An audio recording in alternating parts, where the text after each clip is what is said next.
All right, I got Renee Fitton on the show today. She's a longevity dietitian and the director of education at L-Nutra, the company behind Prolon's fasting mimicking diet, and she specializes in nutritional research and cellular health. Renee, welcome to the show.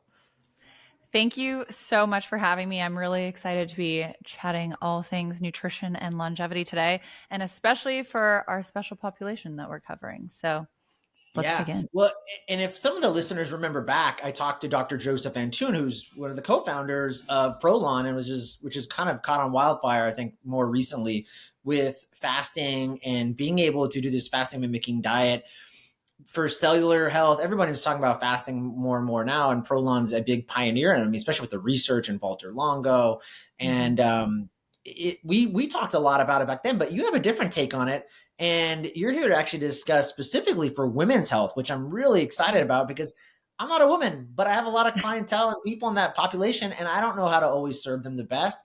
And a lot Yeah. about this fasting mimicking diet in peri and post menopause that you and your team are doing a lot of research with. So excited to dive into this. But before we jump into all that, Renee, how did you get into this world of fasting and this women's health, and how did this all come about?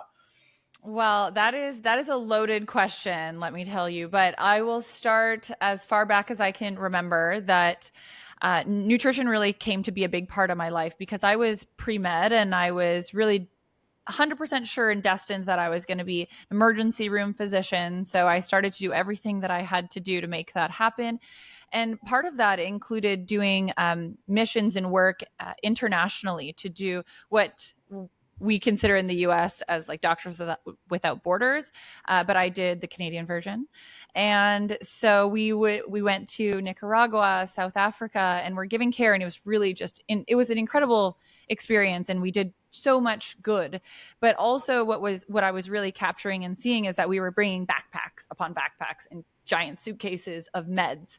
And I was like, ooh, we're showing up, we're giving them meds, and then we're leaving, and we're not giving them any sort of long-term sustainable solution to support a lot of these things that I think hypothetically could have. And not all of them did, don't get me wrong. There's absolutely a place for that type of medicine. But in some cases, there were.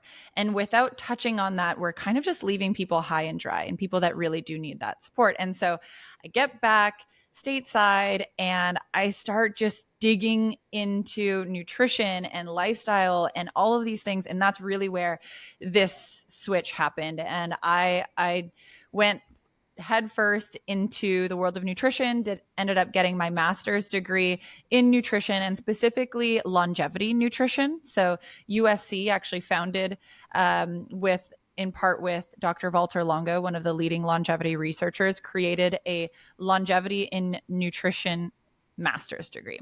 So I Wow. did that, and through that learned a lot from Dr. Walter Longo on fasting mimicking. And once you hear the science, of which there is a lot, it's really hard to turn your back on that.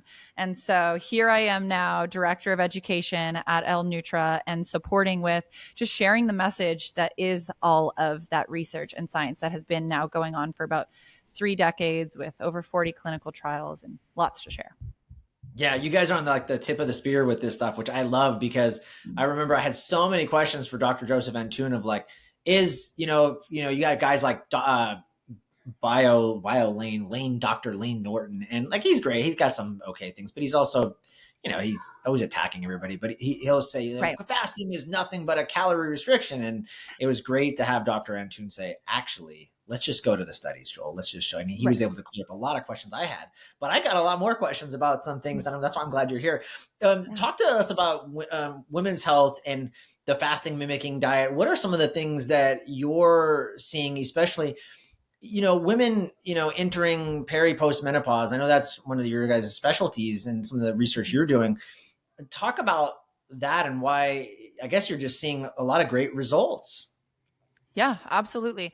So first, let's just talk about what perimenopause and menopause is, right? And so what we're seeing at this point in life is a change in hormone balance and typically a decrease in estrogen and progesterone over time. And during the period of perimenopause, so this is usually about 4 years before you hit menopause. Menopause is actually, people kind of talk about it as this like long period of time, but it's really just a day that happens where your ovaries no longer produce estrogen. And that is this point in time. So before that point where your hormones are starting to change and starting to decrease and starting to fluctuate, that period is known as perimenopause. And that's where we start seeing a lot of those changes, those hot flashes, difficulty sleeping, weight gain. All of these changes start to kind of creep in around that period of perimenopause.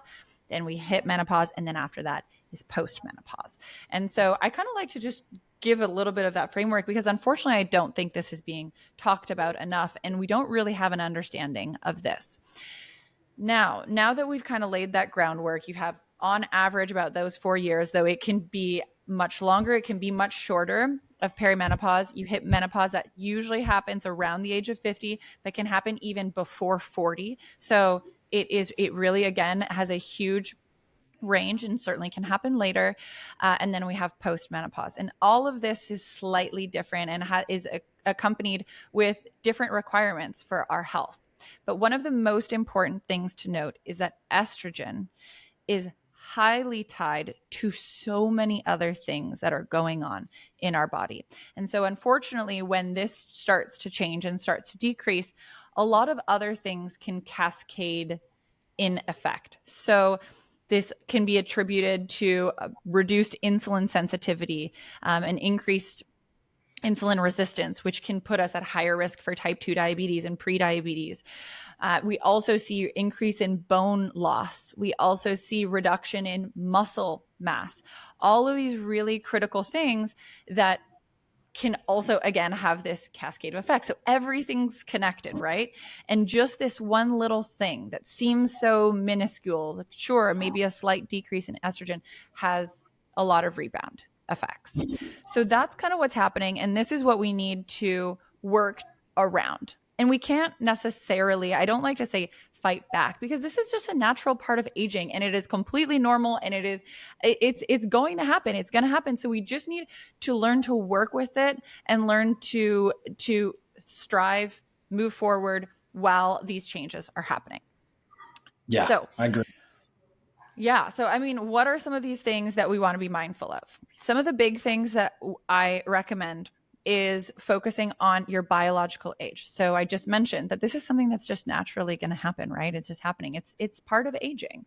And so with that, one of the things that we can do is really support our biological age, or the age of our cells, by having our cells behave younger and to have this deep cellular cleanup. It can be really impactful on some of these symptoms as well.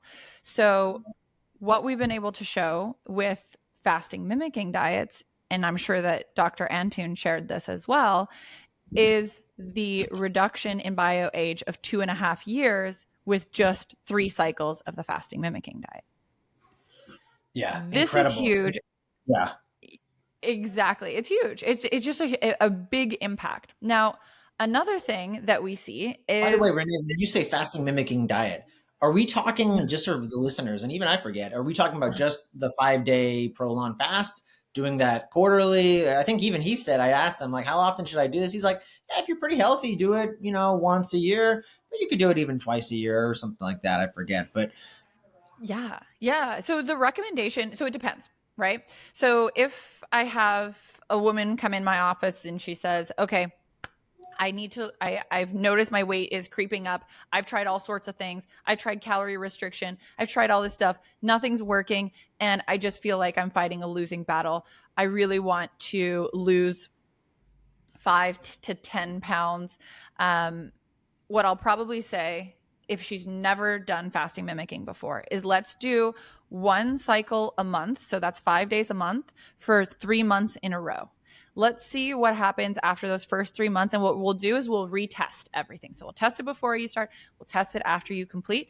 And then we'll see how things have improved. And without fail, the needle is moved at the end of that. And we can assess and determine what we want to do moving forward. Usually for most of our generally healthy population. And so these are people without prediabetes or diabetes or what have you. These people after 3 cycles consecutively are just transitioning. Now they've reached their goal and now they're able to transition to doing this once every, I would say, 3 to 4 months. I do it probably every 4 to 5.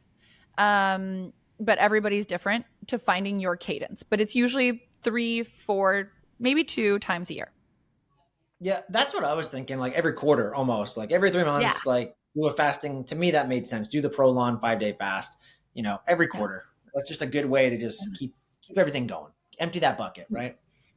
Exactly. Exactly. I like to think of it kind of like a spring cleaning.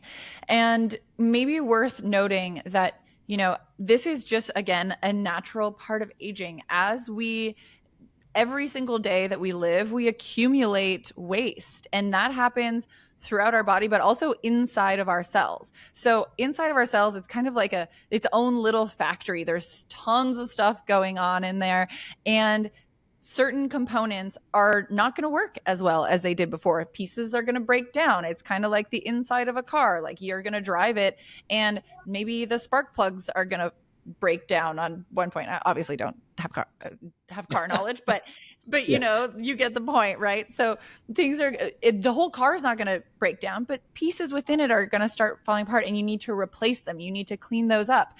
And so it's this same concept inside of our cells. Over time, we're working our body, it's starting to accumulate things, and we need to do this cleanup. We don't need to do it every single day. Things aren't breaking down every single day, but we need to take a time to take it into the dealership, do a quick check, what needs to be switched, what needs to be changed, and let's switch those out so that our car has increased longevity. Yeah, I love that. Okay, so women coming to you and they need to lose some weight, or we're just talking about weight loss as one thing, or metabolic issues. Yeah, let's do like kind of a sprint where we're going to do it once a month, and we'll do that 5 days. So basically, one week out of the month, we're going to choose and we're going to do this 5 day Prolon fast. And so they're doing that, and you're seeing, and it's funny you're saying this, because I mean, I'm sure some of these women are like pretty on top of their health. They're like, Renee, I'm doing intermittent fasting 16, 18, and it doesn't seem to matter, but they're doing this one sprint. They do that a couple of times, or three months in a row, and boom, you're seeing some like pretty transformative things, it seems like.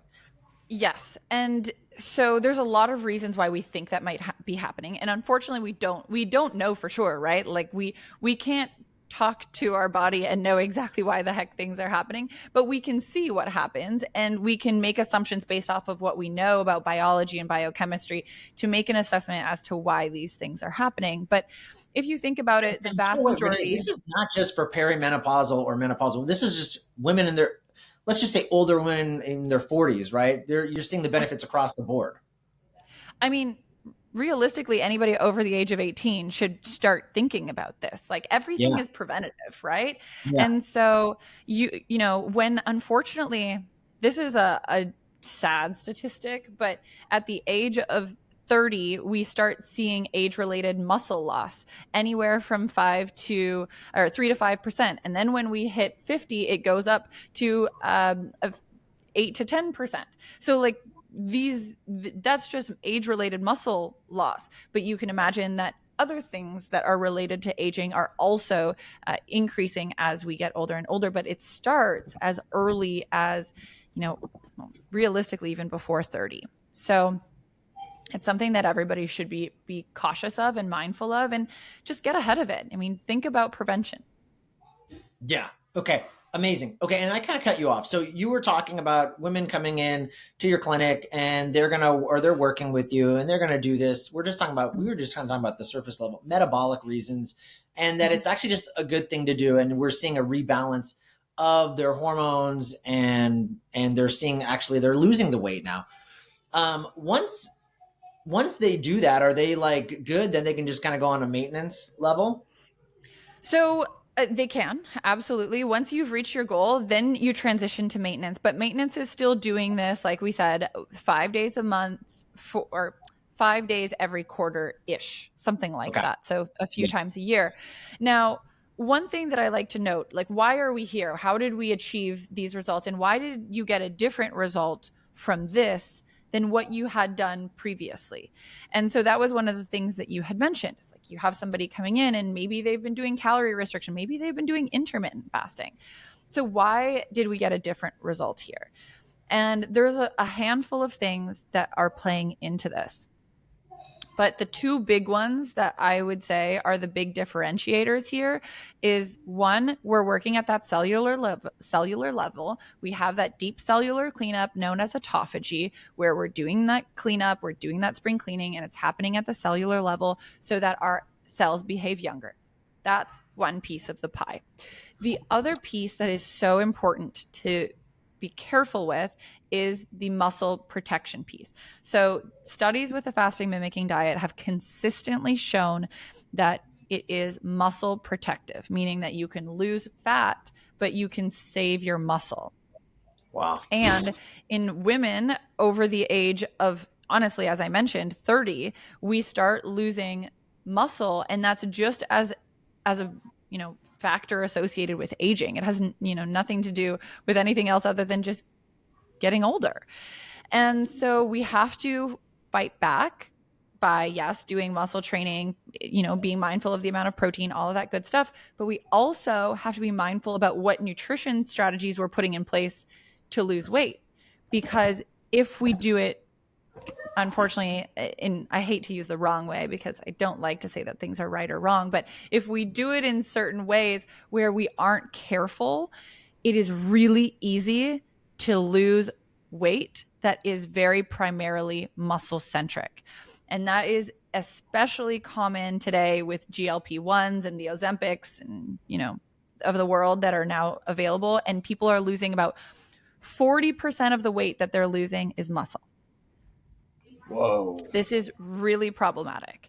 And our muscle, when we lose that, also drops our metabolic rate. So our metabolism slows down. And when we eat the same amount of food that we did before, we actually don't burn as many calories just naturally from that. And so if you keep tapping into your muscle, your body actually is just setting yourself up, unfortunately, to, if you're doing the same thing, actually gain more weight. So it's really, really important that whatever strategy you choose to move forward with, you are not just doing things you can to, protect your muscle and to build muscle, but also to make sure that you don't lose muscle when you're losing weight. Right. And now now I'm sure all the listeners are like, yeah, but you're fasting. So how could you possibly gain muscle? Is that Yeah. because of the human growth hormone increase? I don't know. I know there is at some point. I'm not too sure though. You hit the nail on the head. Absolutely. So again, we have to make assumptions here. There's still more studies that need to be done to see, like, is it, if we inhibited growth hormone, would the protection still be there and stuff like that? That's in the pipeline. But right now, the studies are consistently showing that it is protected. And we do know that growth hormone is increased when we fast, meaning that it protects the muscle. But now, when we talk about fasting mimicking, the reason why fasting mimicking is so incredible is that you get food. I mean, did we mention this yet? Yeah, I know fasting we mimicking probably, diets. Yeah, I should have opened up with that as saying, what is fasting mimicking diet versus just regular fasting? Yeah. yeah, and I mean the essence of it is that there's been a way that has been found to get the incredible benefits of water only fasting but with food. And so, sure, makes it way easier to do, but it also makes it safer and it allows for more of this muscle protection because not only do you have growth hormone, which helps protect muscle, growth hormone is all about making sure your muscles are safe.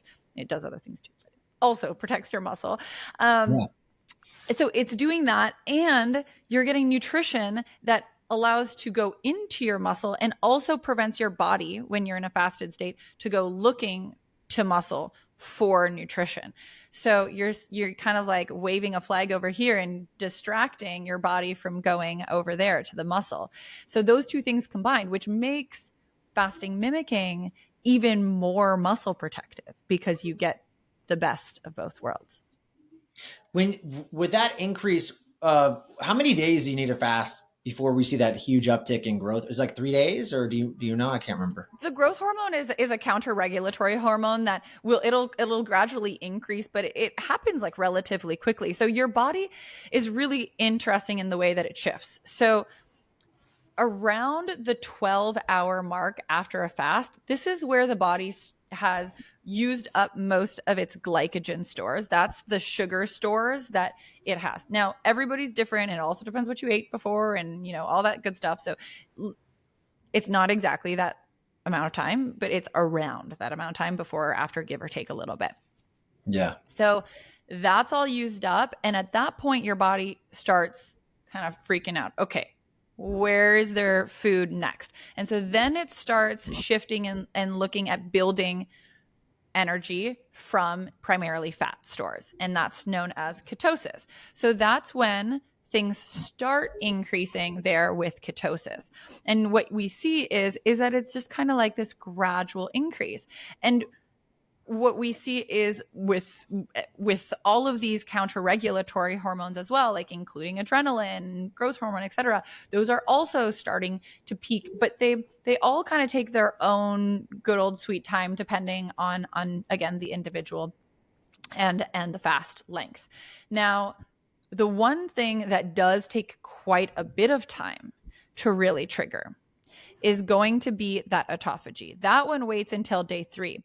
But the rest of it needs to be triggered earlier on, because if you think about, I like to go like way back to the early days of human evolution when food wasn't always around, right? Our body had to be primed the moment that food wasn't there to go look for food and have the strength and power and endurance to go find the next source of food if it wasn't present. And so all these counter-regulatory hormones like growth hormone and adrenaline are there to help us be strong enough and fast enough and alert enough to go find our next fuel source. And that has to happen relatively quickly, but the longer you wait, the more important it becomes. So you do continue to see that kind of gradually increase. Okay. Wow. Very cool. Yeah. Okay. And so day 3 is like the magical moment, is where we actually see this in essence. We see the autophagy of the cleaning of the cells. Because a lot of people always say, oh, within 16 hours, we're seeing some autophagy. But no, it's actually that 36-hour. You got to get to that 36-hour mark. And I think I remember Dr. Joseph Antoon saying the same thing. Like, Joel, the magic is post day 3. He's like, most people never make it past then. And if you get past day 3, that's when you see the magic. Is that right? Absolutely. Absolutely. And I mean, look, I don't like to poo-poo intermittent fasting of under 3 days too much, because there's still benefit. Like we were just talking about that 12-hour mark where you start entering into fat burning. And so there are benefits. Don't get me wrong. You can still get benefits of a 16-hour fast or even a 14-hour fast, because you'll start tapping into those fat stores, and it can be beneficial for weight loss, and it can be beneficial for metabolic support. But if you want all of the incredible benefits, which a lot of them come from this deep cellular cleanup, you've got to get to day 3.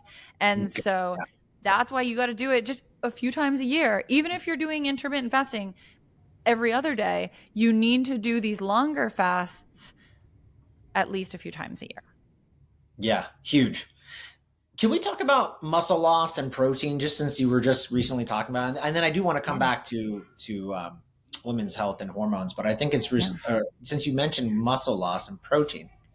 Yeah. Can we talk And it about all that? ties back together, because this is actually so important for women's health. It's for the women listening, and for anybody listening that is familiar with women's health and what's going on right now in individuals talking about women's health, specifically nutrition, you will hear the word protein all day, every day. It's kind of the big buzzword right now. And that is for a good reason. It's for the reasons that I mentioned before, which is the fear of muscle loss that is attributed to aging.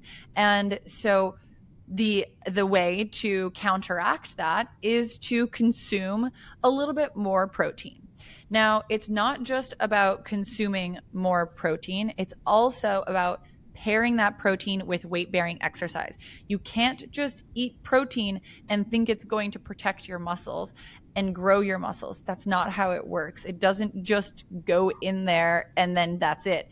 if your muscles don't need it, if they haven't been teared or broken, which is what happens when you work out and you lift weights, the muscle fibers are actually breaking.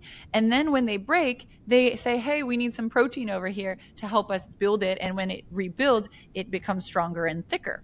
So that's what's happening. And we need both of those things to happen for the muscle protection and the muscle growth to happen. So that is one really important part for any women or anybody listening who's looking to build muscle. Protein plus weight training. Now, how much protein is inevitably the next You knew question. that was my question, because we know as we age, right? Protein and what you just said, and building muscle is critical. We know that if Mm-hmm. like someone gets a hip, they damage their hip, a person falls, right? The studies are Yeah. like pretty evident. Like 70% of people die because they wither away in bed and then they atrophy. So I'm 42-year-old male, and I'm thinking about my health of like, how do I go into this next season? Not my like next season of life, like I'm gonna die here, but just how do I, stay ward off cancer so that I'm not aging faster, but I also Mhm. want to maintain some healthy muscle and not wither away. So I'm trying to find that balance, but I gotta tell you, Renee, I'm confused. I don't know what that balance looks like.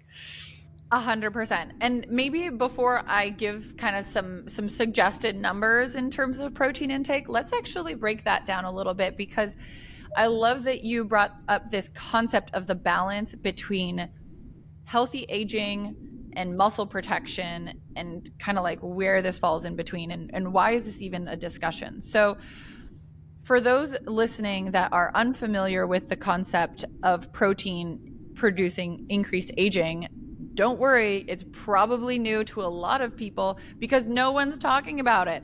Everyone's talking about how great protein is for muscle building and muscle protection, which, yes, it is, but no one's talking about how if you have too much of it, what's happening is you are essentially just excessively growing. And so what's maybe worth noting is that your body can kind of it goes in two modes. Either it's in grow mode, or it's in repair, rejuvenate, restore mode.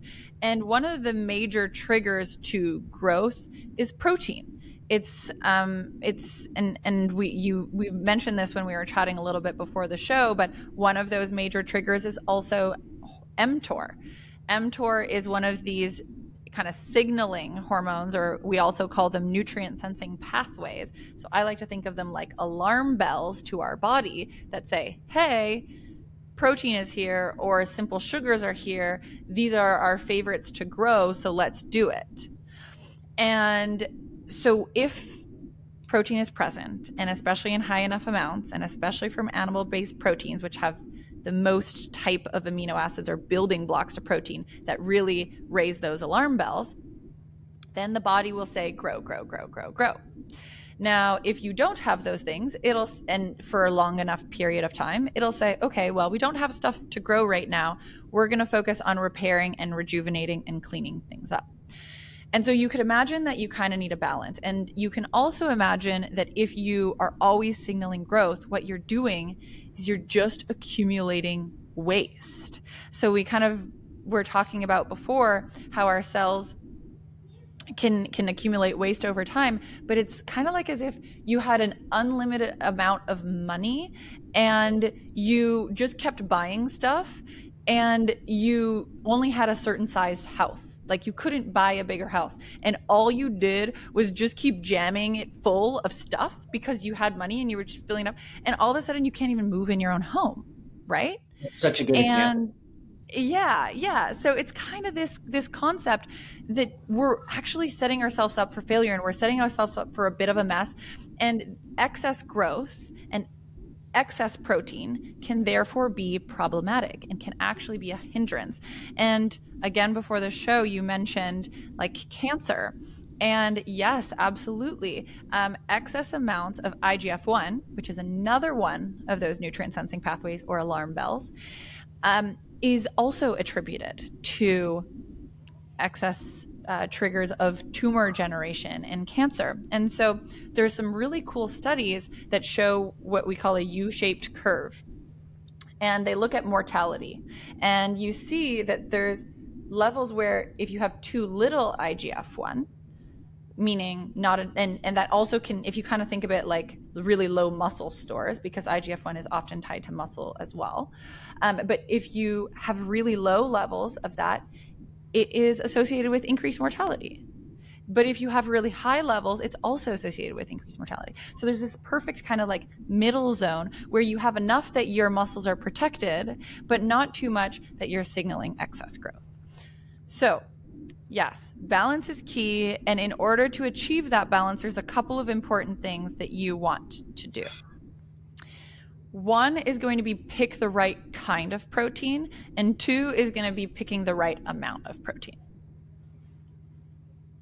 Okay. So do you want to know what the right type and amount is? I'm assuming yes. You're like, please tell me. Yeah. I was like, I'm talking a lot. Maybe I should let Joel jump in. He's like, please, I'm waiting here with bated breath. I'm like, oh my God, what is it? So I kind of hinted at this, but animal-based proteins have a lot of those building blocks and more of the specific building blocks that are really growth triggering. So choosing plant-based proteins is usually going to be your better bet here. Now, another thing to be mindful of is the type of plant-based proteins and the formulation. L-Nutra and Prolon specifically created something called the L protein. It stands for longevity protein, because what they did was they created a protein powder that has 25 grams of protein per serving, so a good amount of protein, but it's got a very unique blend of plant-based protein. So things that you wouldn't really think about, like black bean, chickpea, and pea, and very carefully created with just a little bit of specific amino acids added so that you have a full composition of all of the amino acids that you need for muscle protection, but you're getting them from the right sources, not to excessively trigger those IGF-1s, mTORs, etc. So you're still going to get a trigger of those things. You're still going to get this trigger to grow, but you're not getting so much. And that's from the type. Now, the second piece is amount. And so a lot of the time you're hearing like some big numbers getting thrown out there, like 1 gram per pound. That is excessive. That is very excessive. You do not need that much. Your body is probably not even going to know what to do with that. And let me caveat that by saying, if you're very, very, very physically active, you're doing lots of muscle building, and you're a hyper athlete, this might be different. So I'm talking about the general public for my recommendation. So I want to be mindful of that. If someone wants to grow, that's probably a really sage advice. But if you want to live, we're talking about longevity and living longer, right? And also a combination of the two. Yeah. And my understanding too, Renee, is that muscle, as great as it is, it also, as we age, something we have to think about. It requires a lot of mitochondria. And where's that mitochondria your mitochondria is either going to fuel that muscle, or it's going to fuel you, the system, the entire system. And so I don't know, I've been reading a lot of things recently about, that's why bodybuilders die at such a young age, because the mitochondria, I don't know if that's true. There's a practitioner I follow in a lot of his work, and it makes sense to me. So well, I mean, if you also think about what we were just talking about with the triggering growth and excess buildup, and just kind of creating kind of a mess in your system because you're just constantly saying grow, grow, grow, grow, grow. Unfortunately, that would be the case for individuals that are choosing to prioritize that, right? And it's again that balance. Like, what are you prioritizing? Are you prioritizing having the biggest muscles and looking, super, super bulky? Then that's probably going to be attributed also with reduction in lifespan, which everybody's different. I'm not here to tell you what to do. I'm just here to share that you do have to find a balance between those two and find where your happy point is. And some people may actually prefer to just say, hey, I'm just gonna, my extra big muscles are super important to me, and I'm okay that I might be tapping into my longevity with this choice. But it's important that you have that information and that you make that decision knowing that information. Okay, and then I cut you off. You were going to say the amount. Yes. 1 pound. So the amount. 1 gram per pound, too much. So what do we think?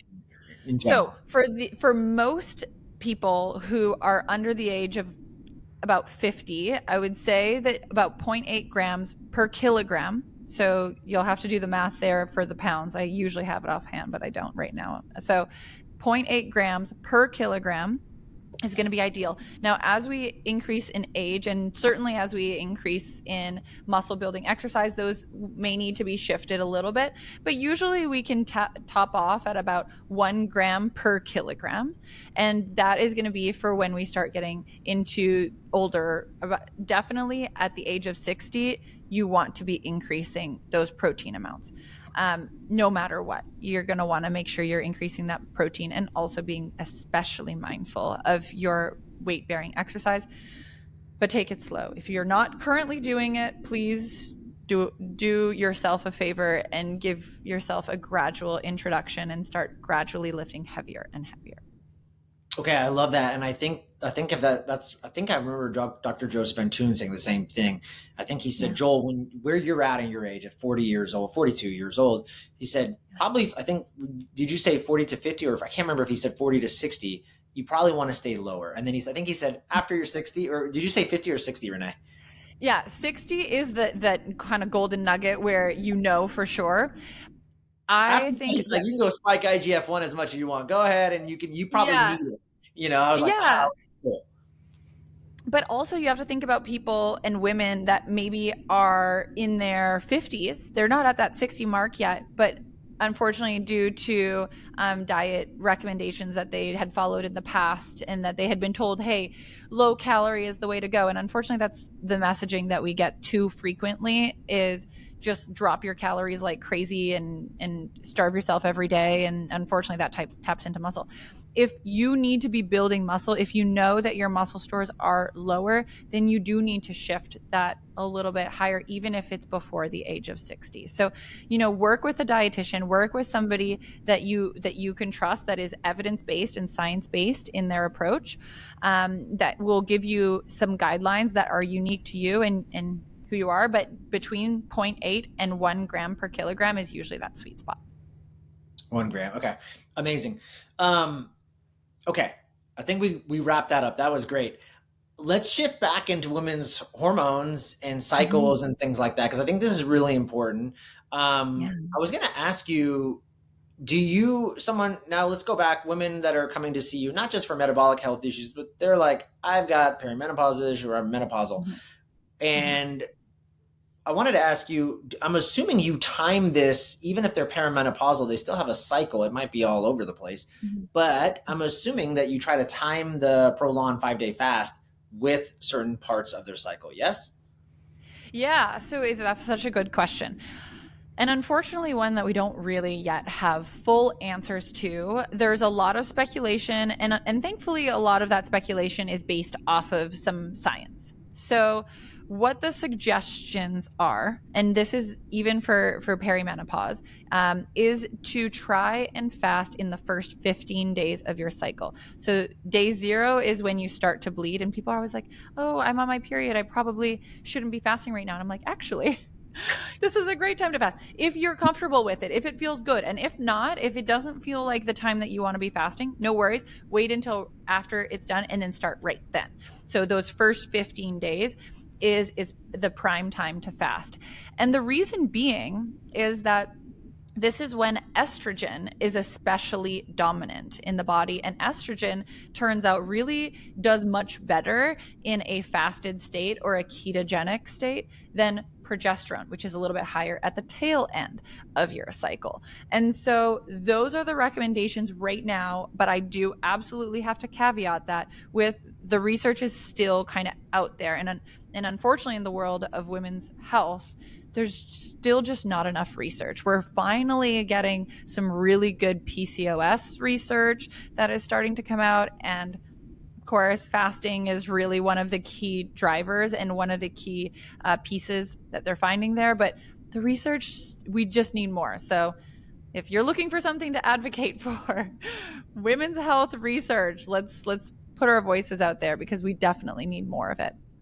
Yeah. Okay. So to your point, things like PCOS and just all these hormonal dysregulations with women, Mhm. especially I think women, I see a lot of more of them, there's a lot of environmental toxins, there's a lot of things we're seeing. And so they're entering menopause or perimenopause way sooner than we've seen historically.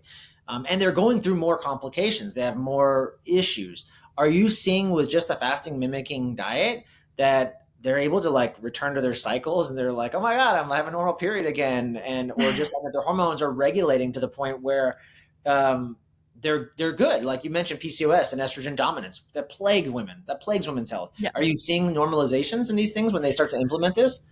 Yeah, so first, let me say that we have a PCOS study on fasting mimicking that is ongoing. We haven't published the literature yet, but it is ongoing. There is a lot of research on fasting and PCOS, and the research is really promising right now. And it's because of that hormone regulation and normalization. In PCOS, we see high androgen hormones, so actually like things like testosterone and things like that are a little bit more elevated, and so there's able to be normalization and even reduction in that population that we're seeing there with fasting. Now, again, the FMD or fasting mimicking diet trials haven't been published yet, or haven't, and I haven't seen the data yet, otherwise I'd try and give you guys a sneak peek. But it's coming and it's very promising. Now, in terms of what I've seen in with the people that are fasting with fasting mimicking diets, again, we haven't done a trial on this because honestly, this is a relatively infrequent thing that I hear. But I run fasting groups, and with honestly, there's been thousands of people that have gone through these fasting groups, which I've been leading or participating with, and every now and again, I hear from a woman who will tell me that she thought that she had already hit menopause and that she was now postmenopausal. She hadn't had her cycle. And after she's done the fast, she has a day where she bleeds again. Yeah. And it's really interesting. And again, we don't 100% know what's happening, but what we do know is that when we do fasting and fasting mimicking, the body goes through this deep cellular rejuvenation and it goes towards this kind of younger age. So to me, it's not so surprising that this is happening. But these are just a couple of case studies. So I always like to caveat that because we can't, we would never promise that for everybody. Yeah. What do you think's going on at a hormonal level for women when they're fasting? Because I mean, I'm always just thinking like fasting's great, but it's also a stressor. So it's like Mm-hmm. hormesis, like you're stressing the body out, which to me would spike Mm-hmm. cortisol and make things even worse for them, but and more deleterious. But you're not seeing that. You're actually seeing regulation, homeostasis. Yes, and let's be very thank you for bringing that question up, because if you were to test somebody's cortisol and stress hormones during their fast, they would be elevated. And so I want to make sure that no one is promised that it wouldn't be the case, because the beauty of fasting is that it is triggering this response, and it is triggering kind of this alert to our body that we need to make some changes. And so that hermetic stress that you mentioned, aka positive stress, is causing our body to make all of these adjustments and changes. And there are tons of hormonal changes that are happening at this time.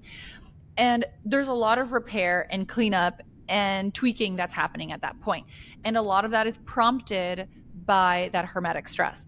Now, the key here is that it is a very short lived stress. It is enough stress that it is causing a change to occur, but it is not long enough that it is happening all day, every day, and just causing damage over time. And so that is, I mean, how many times have I used the word balance in this chat? But it is, I mean, it's nutrition. We talk about balance all the time. It's so important. And this is no different. And there is too much fasting, and there is too much of a good thing that can then be a bad thing. And so that's why we want to hit that 5-day mark. We want to get those benefits that are triggered by a little bit of added stress on your body, but we have to resume regular nutrition.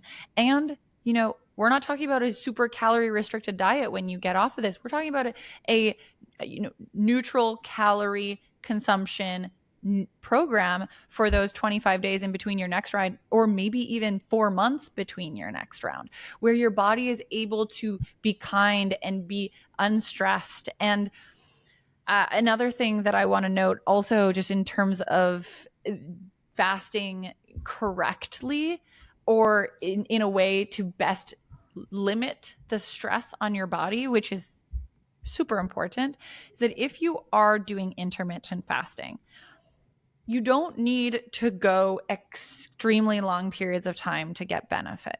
You can get benefit with a 14-hour fast. You can get benefit with shorter fasts if you're doing it every day, because you'd have to reach the 3-day mark to get like that additional incremental benefit anyway. So, be gentle on your body and maybe do a 14-hour fast. If you don't need to lose weight, do a 12-hour fast. And do these, don't feel the need to really push the limit, because it is a stress on the body. And I think that's so important to know. Now, the other thing to be mindful of is that especially women, but everybody, has a peak in cortisol in the morning. And so that stress hormone goes up, and it's like kind of this alert to our body, like, wake up, go do everything that you need to do, go find food, go do all those things. And it also can sometimes dampen the way that our hunger cues feel. So we can sometimes feel, especially if cortisol is really, really high, that we're not hungry, even though our body could really use the food. And so to help calm down that stress response, eating is the key to doing that. And so skipping breakfast is really not recommended, even if you're intermittent fasting. Ideally, you should be having your breakfast and then stopping your eating, at around like 6, 7, at least about 3 hours before bedtime. And there's more reasons, and I can go into the hormone reasons why you'd want to do that separately. But just in terms of cortisol and stress, like, yes, these are things to be mindful of. And that's why there's very careful guidelines on how to fast and when to fast, which should ideally be shorter fasts on a day-to-day. I recommend 12 to 14 hours on the day-to-day for most people, and possibly up to 16 if you're really trying to maximize weight loss. But you should make your way back down to like 12, max 14 hours of fasting a day, and then periodic 5-day long fasts 3 times a year. Yeah. As you were talking, I was thinking the exact same thing. I've kind of gone more to that, where I do quarterly like cleanses and stuff. And for the most part, I just keep it around 12 to 14. Like, I used to stress out about going 16, 18, and I'm like, no, I'm not doing that. But and it makes sense to just do these longer ones. You keep your body at a kind of a regular homeostasis, and then through periods of life, like we did in ancient times or whatever, we stressed our body out because we couldn't find food. And so it's this feast famine kind of cycle. I think that's really nice what you guys are doing.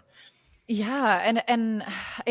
So there's a lot of research around calorie restriction and its benefit for longevity. And it is, like, at this point, I would say relatively proven. We very seldomly use the word proven in the world of science, because nothing is ever really proven. It's only waiting to be disproven. But there's just a lot of research showing the benefits of calorie restriction for longer life. Now, what's really interesting is that there's also a lot of research coming out now on, okay, what about calorie restriction, but then paired with periods of full nutrition? And that seems to be kind of this really beautiful pair, where you have that cleanup from the really reduced calories, or AKA fasting or fasting mimicking, paired with the opposite balance of giving your body really great nutrition to rebuild and rejuvenate. Then you've got this beautiful marriage of the two. Because it's, like, I like to think of it like, you go through, you have your home, right? And the HVAC goes out. And so now all of a sudden you're freezing. It's like wintertime outside. It's freezing. So you start looking around and you start thinking, what can I use for fuel to my fire so that I can get warm in here. You have your fireplace. And you start looking for the junk that you need to get rid of. And so maybe the first thing that you're not going to get rid of your grandmother's heirloom, chest, but you might go for those broken down chairs at the dining room table that you can throw in the fire. And so that's what you get rid of. Now, let's say the HVAC comes back on. You were able to sustain during that period of time by using those dining room chairs. You come back and you want to host a dinner party. You need to replace those chairs. You can't just keep living on without them. And so you need to come back with a replacement after you do the cleanup. And sure, you've gotten rid of the stuff that doesn't work as well and the stuff that you didn't like as much, aka the cellular components that were broken down and misfolded and what have you. But you need to replenish. And so that perfect balance of cleanup, low calorie, fasting, and rejuvenation. Yeah. So good. I have so much more stuff I could ask you. We didn't even get into digestive health or skin health or heart health. I'll have to bring you back on and do a part 2 if you're okay with that. But, yes, absolutely. And with skin health, I can just tell you real quick, we did a really fun study that showed improvements in skin hydration, fine lines, and skin texture, even just with 5 days. And that was with objective skin analysis. So not even just people telling us that they thought it looked better. But if you want to try it, just like take a picture of your face before you do the 5 days and then take a picture of your face after, and without a doubt, you will see a difference. So I just always like to throw that one in, especially I think for women, because in that study, we also measured confidence changes that happened before and after, and we saw confidence skyrocket after. So we'll take all the wins, right? it's huge though. People don't like to talk about it, but self-esteem and confidence, when you lose weight or your skin looks better and you feel healthier, that person, I always talk about it, that person goes out and crushes the world. They are world changers because they feel good about themselves. So skin health, it all matters. Health, wealth, relationships, it's all connected. So yeah, absolutely. I couldn't agree more. It's a self-propelling machine. Yeah. Before we wrap things up, but I did want to ask you one quick question. Yeah, maybe not a quick question, but based on everything that you've started to learn throughout this process and everything, and just the research, like what's been most surprising to you, or just something in the research that you're just like, wow, like I can't deny this. And like, because of that, you now incorporate it in your life. It might just be the 5-day Prolon fast, but I was just curious if there's anything you're like, okay, I can't deny this. I've got to start doing this in my life. Oh my gosh. I mean, there's so much. I mean, there's so much that shocks me.